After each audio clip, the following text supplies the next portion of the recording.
feet down, 2.5. Okay, Neil, we can see you coming down the ladder now. 55 years after the landing, and a large audience still believes that NASA and Stanley Kubrick faked everything about the moon landing, and after much research, it's looking like it's true. July 20th, 1969 was the exact date the first man, Neil Armstrong, landed on the moon, but many people have questioned the validity of this feat, even till this day. Did America really have the technology to transport humans to space in 1969, land on the moon and much more, and return safely to Earth? A recent poll conducted shows that about 11% of Americans, 14% of Britons, and 21% of Germans believe the moon landings were staged. Well, from the mountain of footage on the internet, you couldn't blame the naysayers on this matter. Evidently, it does seem like everything was staged. Don't believe me? Let's take a look. In 1976, former US Navy officer Bill Kaysing published a book titled "We Never Went to the Moon." In his book, he made several allegations about how the entire mission had been faked. According to Kaysing, there was less than a 1% chance of a successful landing on the moon. Bill Kaysing would only be the first in a long line of conspiracy theorists over the next decades.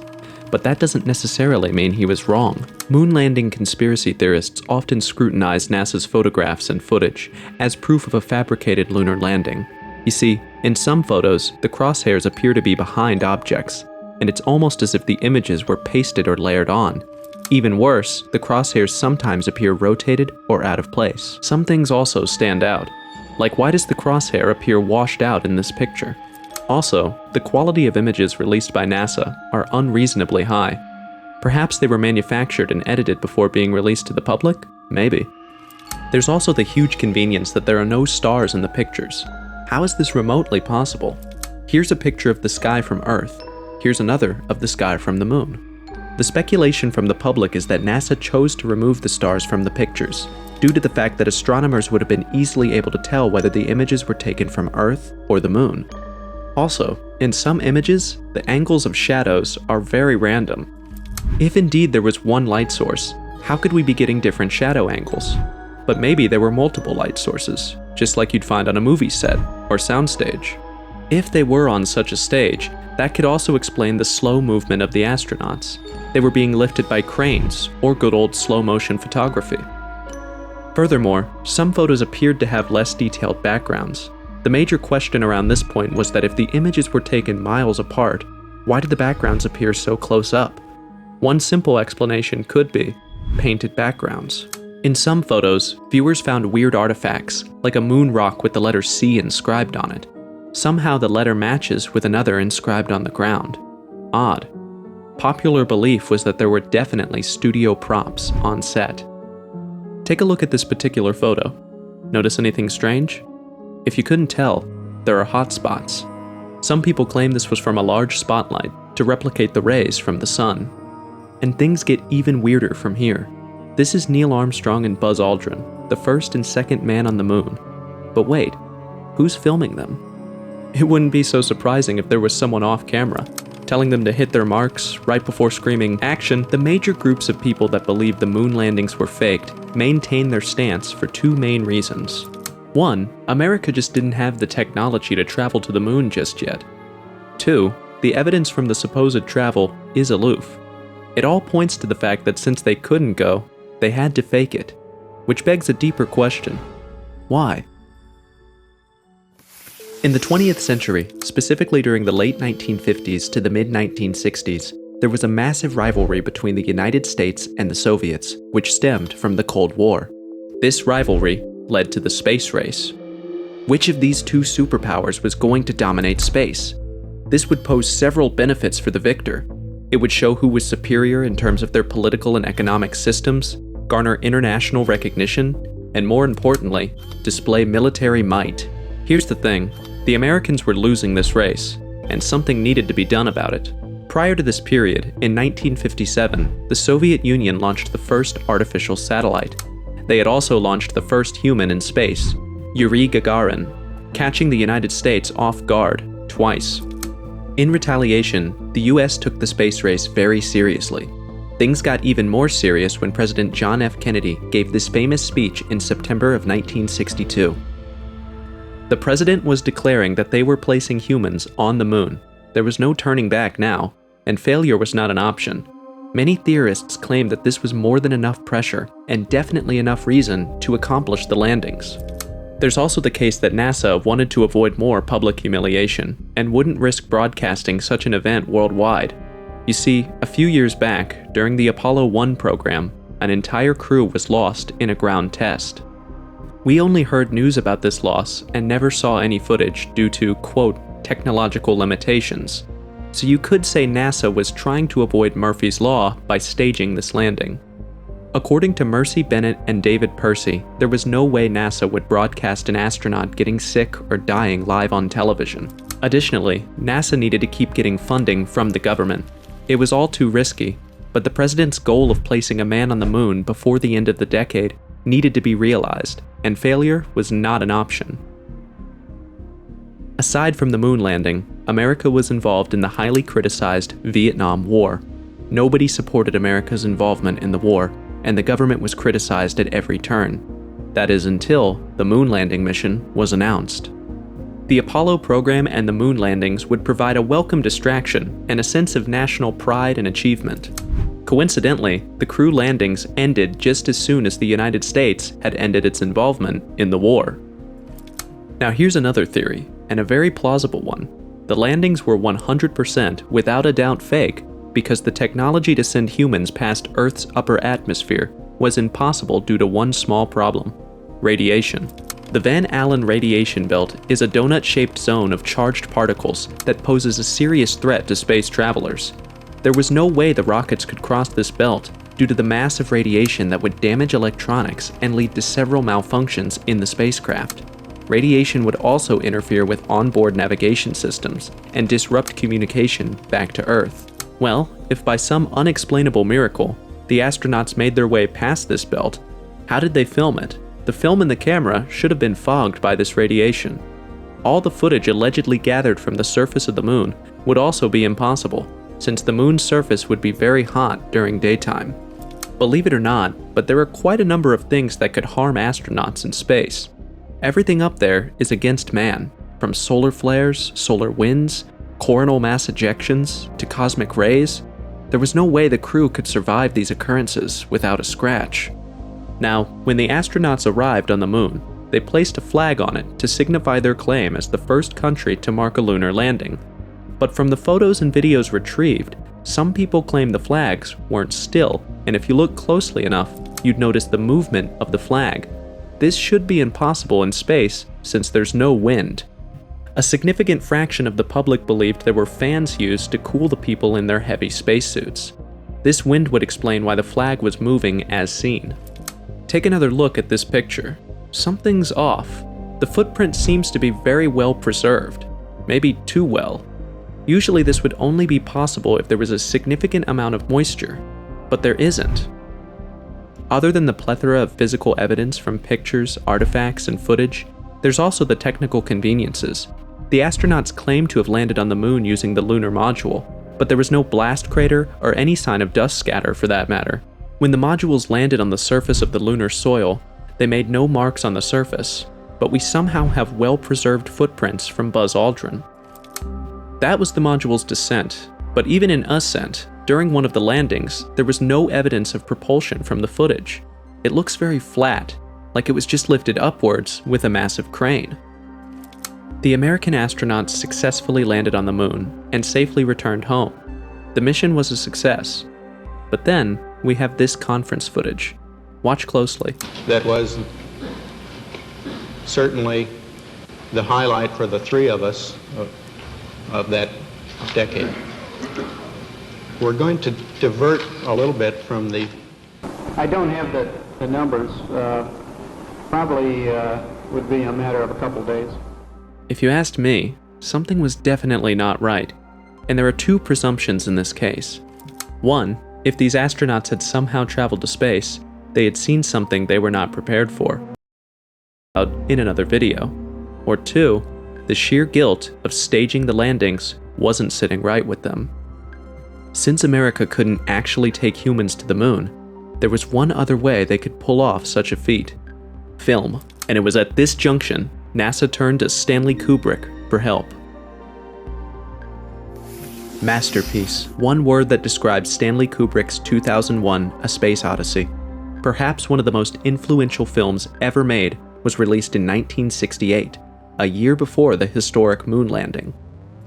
By 1969, the famous director had established himself as a master filmmaker, with classics like Spartacus, Dr. Strangelove, and Killer's Kiss. Stanley Kubrick's films would become well known for their distinctive style, immersive special effects that pull you in, and superb sound design.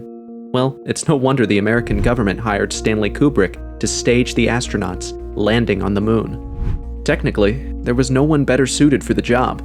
He'd be paid enough money for the next 10 projects he was going to produce, so why would he say no? All he needed to do was direct the first 3 moon landings. The launch and descent would be real, but the spacecraft would stay in Earth's orbit, and footage would be broadcast as live from the moon. Some wild theories claim this wouldn't have been enough to get Kubrick involved in the program. However, the American government was threatening to expose something far more sinister that could ruin Kubrick's career. His younger brother, Raul Kubrick, was involved with the American Communist Party, and back then, you did not want to be tagged as such. Being accused as a communist back then was almost the same as being diagnosed with stage 4 cancer. At least with cancer, you would still have loved ones and medical help, willing to do anything for you. But as a communist, everyone would disassociate themselves from you and hang you out to dry. Stanley didn't want that. Shortly after, those wild theories became very domestic and very... The moon landing in '69, which was 2 years before my birth, is Total fiction. total fiction. Yes. With my help, with my aid. with even a video proof of Stanley Kubrick's involvement in the moon landings. As the story goes, Stanley Kubrick was deeply ashamed of what he had done with the landings, and decided to apologize in the only way he knew how, through film, in his very next movie, The Shining. In various portions of the film, viewers could point to distinct words, texts, or pictures that could hint at a revelation, perhaps the truth? On the very first viewing of The Shining, some details don't quite stand out to you until you look a little bit deeper into the subtext littered throughout the film. In the movie, we're introduced to Jack Torrance, a symbol of a caretaker, much like Kubrick, only his task is maintaining the fiction of the moon landing. Then there's a winter storm that engulfs the hotel. This could represent the Cold War. At some later point in the movie, Jack Torrance descends into madness. Some have described this as Kubrick not being able to live with himself for fabricating such a lie. Keep your eyes peeled on this frame. Jack repeatedly writes this. Many theories have surfaced which believe this was a coded message, potentially referencing Apollo 11, or A11, but the theories don't end there. From the original book, Kubrick got the idea for this movie. Some things had been changed. One example is the twins. Many viewers represented the Gemini mission, which preceded Apollo 11. The zodiac symbol for Gemini is a pair of twins, which further proves this point. We also have Danny wearing an Apollo 11 sweater, featuring a rocket as he makes his way to his room number 237. 237,000 coincidentally happens to be the distance from the Earth to the Moon.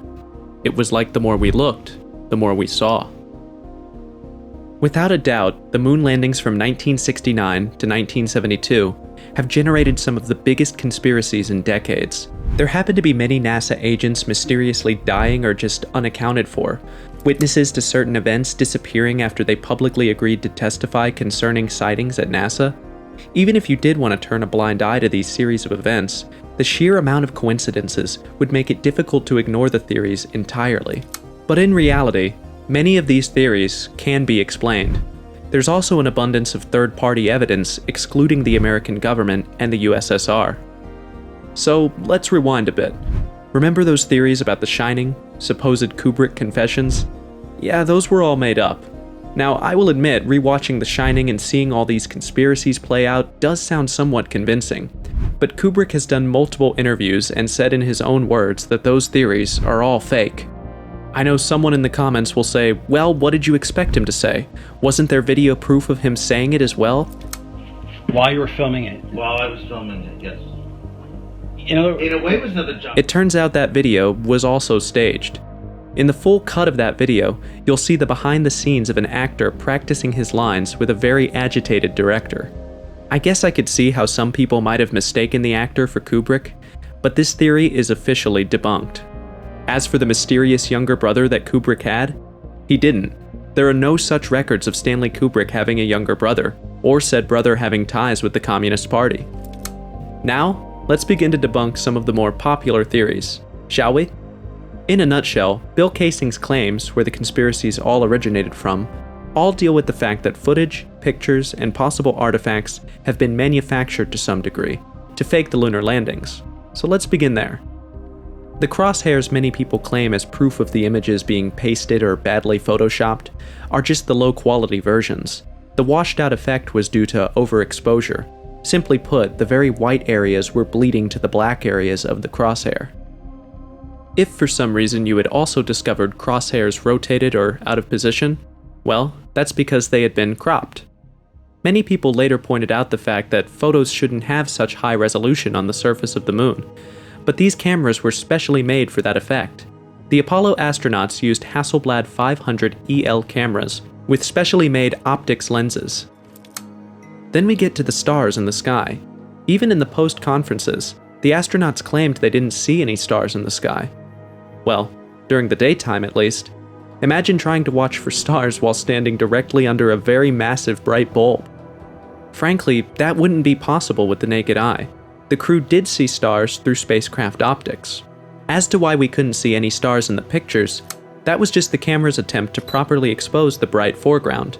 Doing this can cause the background to become underexposed and appear very dark, hence no stars. But the astronauts did manage to get these. In many of the initial images gotten from NASA's website, the shadows appear very irregular, so people assumed there were multiple light sources, and they were correct. Just not from the studio lights like they had imagined. The several light sources were from the sun, the reflected light from the Earth, sunlight reflected from the moon's surface, and sunlight reflected from the lunar modules. That's a lot of reflected surfaces. Remember the backgrounds from earlier? Well, these backgrounds aren't painted. They might look like it, but they actually aren't. What appears as nearby hills in some photos are actually mountains many miles away, and the reason is because of the moon's atmosphere. It's much thinner than Earth. You see, on Earth, the further away an object is, the less detailed it becomes. But on the moon, there's no dust or haze to fog such details, so they appear nearer. A neat optical illusion if you ask me. So what about the props with the two C's? How could they possibly explain that? In the original photos, those C's aren't so vivid. They were printing imperfections. It has also been suggested this was a coiled hair. Full transparency? I don't buy it. The next theory, hotspots on Buzz Aldrin. In some photos of the astronaut, it seemed like there was a massive spotlight to recreate the effect of the sun. But here's a photo of the astronaut with the hotspot on his helmet. And here's another photo. Anything different? Well, this picture is balanced. The copies scrutinized by the public were generally high contrast ones. Likewise, if the astronauts were indeed standing in sunlight while the photo was taken, it would yield a similar effect. The next theory to be debunked is who filmed Neil Armstrong? Short answer, the cameras on the lunar module did. Not so short answer, a few minutes earlier, Armstrong deployed the device from the side of the lunar module while still on the ladder. The camera was then powered on, transmitting a signal back to Earth, allowing millions to witness the iconic moment in real time. One of the more popular theories is of the American flag, and why it kept moving since there was no wind. Well, see for yourself. This was before and after. If we merge both shots together, we get... The minimal movement visible was from the placement of the flag into the lunar soil. The flag also appeared rippled because it was folded. Some mistook this fold for movement in the still photos. After walking to and fro the moon, we get footprints. How could they be so preserved without moisture? That would be the moon's dust effect. Because the soil hasn't been worn down like Earth's, it behaves differently, sticking together and holding its shape even in the harsh conditions of space. Millions of people also believed the landings were somehow shot on a soundstage or in a desert at the very least, but those beliefs have also been debunked. If the astronauts were in the desert, why didn't we see heat waves typically common in the desert? But if that wasn't enough evidence, here's more proof. During the Apollo 15 mission, David Scott did an experiment by dropping a hammer and a falcon feather at the same time. Both fell at the same rate and hit the ground at the same time. He was in a vacuum. For more technical issues relating to the lunar module's ascent and descent, these can be explained as well. Why were there no blast circles? A couple of reasons. Before landing on the moon's surface, the module's engine was throttled to a very low power. The moon's gravity is also significantly lower than Earth's, so the module weighed less. The second stage, the module is seemingly being lifted with a crane without any visible flame.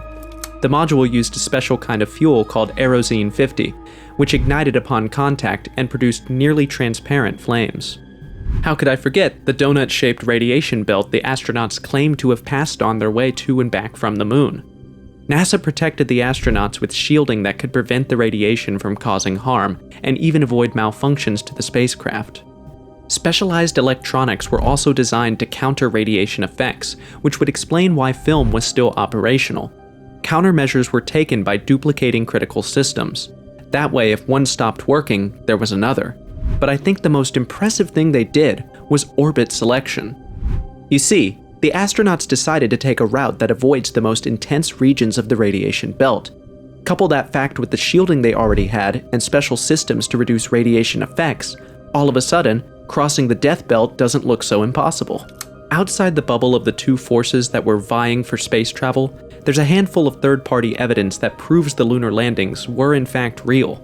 In 2008, the Japanese Aerospace Agency obtained photographs showing evidence of moon landings, including one peculiar shot of the lunar roving vehicle. In January of 2009, the Indian spacecraft Chandrayaan-1 detected evidence of lighter, disturbed soil around the Apollo 15 landing site. The very next year, during the fall, the Chinese lunar probe Chang'e-2 captured images of the Apollo 11 landing site, including the lunar module descent stage.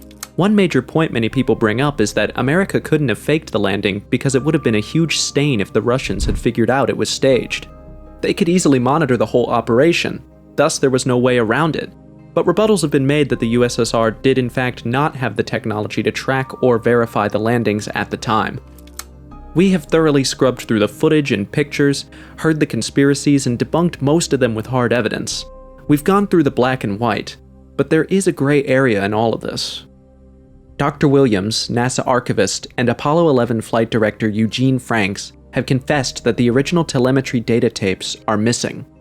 I know that immediately sends some heads spinning. Maybe they weren't missing. Maybe they never existed.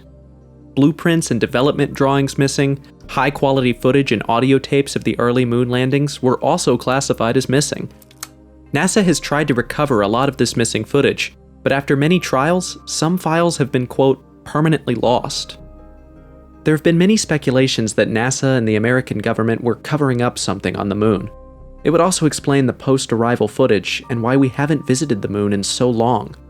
Looking at the subject of the moon landings from a bird's eye, we can see the exaggerations and the clear truth.